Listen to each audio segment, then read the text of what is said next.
Waalaikumsalam kepada sesiapa yang memberi salam. So, saudara dan saudari yang dirahmati Allah sekalian, hari ini Hakim Negara Tengku Maimun Tuan Mat memberi gambaran seolah-olah kes Zahid Hamidi boleh didakwa semula.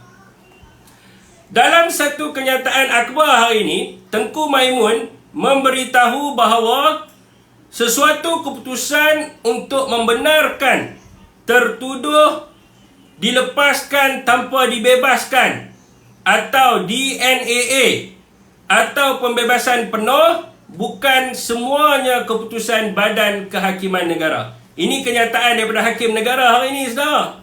Jadi kita dah nampak sedikit gambaran di situ. Yang mana Hakim cakap dia dalam kenyataan penuhnya adalah lebih kurangnya dia nak bagi tahu bahawa walaupun dia tak mention mana-mana kes secara spesifik, tapi dia memberitahu bahawa meletakkan kesalahan kepada Badan Kehakiman semata-mata itu adalah tidak wajar kerana untuk membebaskan tanpa dilepaskan DNAA ataupun pembebasan penuh ini bukan segalanya terletak bawah kuasa Hakim Negara ataupun Badan Kehakiman, tetapi ia juga adalah keputusan pihak pendakwa. Dan dalam kenyataan itu menyebut ada beberapa kes yang pihak pendakwaan menarik balik sesuatu pertuduhan.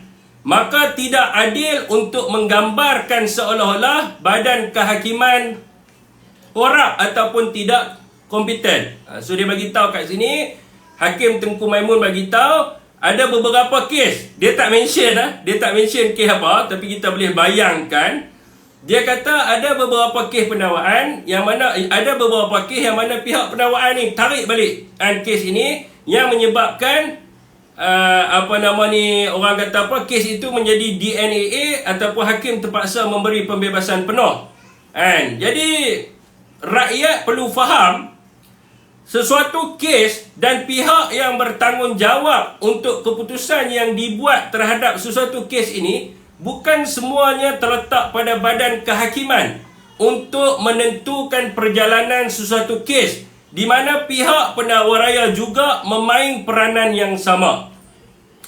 Dalam kenyataan Tengku Maimun untuk mengulas lanjut, beliau juga mengatakan bahawa keputusan DNAA yang diberikan oleh mahkamah masih membuka ruang untuk tertuduh didakwa semula jika Jabatan Peguam Negara memutuskan untuk berbuat demikian pada masa hadapan. Tiba-tiba Hakim Tengku Maimun ni waktu keluar kenyataan, dia kata apa?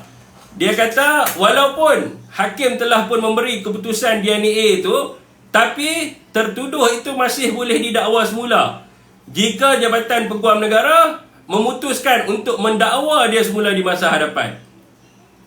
So, saudara-saudari, dari kenyataan ini, apa yang kita boleh rumuskan bahawa walaupun Hakim Negara ini tidak menyebut ataupun menggambarkan nama Zahid ini, namun kenyataan ini seolah-olah memberi bayangan kepada kita jika kerajaan bertukar, kes Zahid Hamidi ini harus diuduh semula di mahkamah, di mana mahkamah telah pun memberi ruang dengan memberikan keputusan DNAA agar kes Zahid Hamidi ini dapat didakwa semula.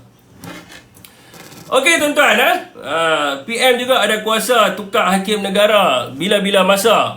Tak juga, dia duduk, dia boleh menasihati, tapi kuasa terletak pada Yang di-Pertuan Agong. Jadi tuan-tuan, sudah tentu ini keputusan yang tepat bagi kerajaan baru lah. Saja kita sebut kerajaan baru tuan-tuan, ni bukan spekulat tapi saja nak sebut. Jadi nasihat Hakim Negara ini harus dipandang serius lah oleh kerajaan yang akan baru terbentuk ni, kita tak tahu bila. Jika Presiden UMNO ini masih berkeras untuk bersama dengan Anwar Ibrahim, so sekiranya lah bila kita tukar kerajaan tu, bila kita tukar kerajaan tu, Zahid tak bersama dengan kita, jadi kita kena ambil lah keputusan untuk dakwa dia semula. Sebab apa? Sebab dia telah pun memberi ruang kepada PKR dan DAP untuk menjadi kerajaan atas sebab kepentingan diri dia sendiri. Namun, ada namun ya tuan-tuan. Namun, ini adalah pandangan peribadi saya. Jika Zahid Hamidi ini berjiwa besar dan sanggup untuk meruntuhkan kerajaan Madani ini pada hari ini, maka kita harapkanlah kepimpinan kita yang di atas ini untuk mempertimbangkan kemaafan atas dosa-dosa beliau. Kerana ini adalah satu pengorbanan yang besar untuk menjatuhkan Anwar Ibrahim. Walaupun dia buat silap, tuan-tuan, manusia mana yang tidak boleh terlepas daripada kesilapan, betul? Setiap manusia mungkin ada silap yang dia buat. Tapi kalaulah Zahid kata, jadi andai kata aku jatuhkan kerajaan Anwar ni, macam mana Bersatu jatuhkan dulu apa Pakatan Harapan 1.0, maka saya haraplah kepimpinan kita ni untuk mempertimbangkanlah, tak perlulah ada musuh-musuh lagi kan. Sebab dia pun dah dapat DNAA, maka kalau dia boleh menarik orang kata sokongan kepada Anwar, so mungkin kita boleh fikirkan sama ada nak dakwa ataupun tak. So tuan-tuan, Zahid Hamidi perlu membuat pilihan yang tepat, dan pihak di sebelah PN juga perlu menamatkan pemusuhan politik demi negara dan bangsa kita. Nak ke masa hadapan lah. Manusia buat silap itu biasa, tetapi tidak semestinya selamanya dia silap.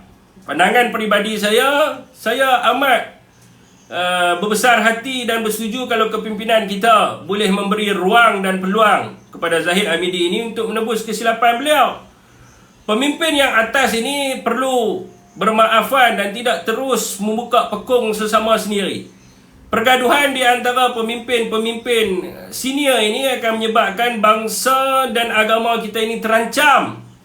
Tuan-tuan perlu faham, sekarang ni yang menjadi ancaman besar kepada kita adalah puak-puak yang mengancam kedudukan bangsa dan agama kita. Itu adalah mudarat yang lebih besar yang perlu diutamakan berbanding pada Zahid Hamidi. Saudara boleh ambil example. Kalau kita tengok contoh yang tersedia di hadapan mata kita adalah berkaitan dengan Tun M dan juga Anwar Ibrahim. Pergelutan di antara Tun M dan Anwar Ibrahim sejak daripada tahun 1998 menyebabkan pelbagai sejarah yang berlaku, dan di akhirnya yang sengsara dan derita adalah rakyat Malaysia. Tetapi kita perlu sedar pada waktu itu bukan sengaja Tun nak bermusuh dengan Anwar, sebab Tun tiada pilihan. Sebab pada waktu itu, sebab dia adalah orang yang meliwat. Jadi macam mana Tun nak memaafkan dia? Jadi pada waktu itu Tun tidak ada pilihan kerana ia melibatkan kes luar tabi'i, kes liwat. Tetapi Zahid ini dia tidak pernah meliwat sesiapa. Dan kita juga perlu sedar, bila saya berbicara dengan saya punya ustaz-ustaz dan sebagainya, bila saya menyampaikan pandangan ini pada mereka, mereka kata kat saya, manusia ini tidak semestinya perlu membalas dendam ataupun mengambil langkah untuk menghukum sesiapa di dunia. Kerana walaupun dia terlepas daripada hukuman di dunia, tetapi dia tidak akan terlepas daripada hukuman Allah Subhanahu Wa Taala di akhirat kelak. Jangan di antara kita semua beranggap dengan memaafkan ataupun berbaik dengan Zahid, kalaulah Zahid ni nak ambil keputusan untuk tarik sokongan daripada UMNO, maka kita telah melepaskan seorang penjenayah. Kita perlu akui bahawa setiap manusia ini akan dihitung amalannya dan akan dihukum atas dosa-dosanya. Kalau dia terlepas hukuman di dunia, dia tetap juga akan menghadapi hukuman di akhirat kelak, kalau dia adalah seorang yang bersalah. Okey tuan-tuan, bukan kira prinsip ke apa, saya bagi tahu pandangan. Itu pandangan saya, nak terima, tak mau terima ikut sukalah. Saya kata kalau ada dua pandangan kat situ, kena tengok betul-betul. Saya kata kalau Zahid nak tarik sokongan daripada Anwar, ya lebih mudah tuan-tuan, 30. Kan? Tapi kalau Zahid tak mau, kita dakwa dia balik. Hakim dah bagi poin dah kat kita. Jadi apa isu dia? Tengok balik video saya pada awal.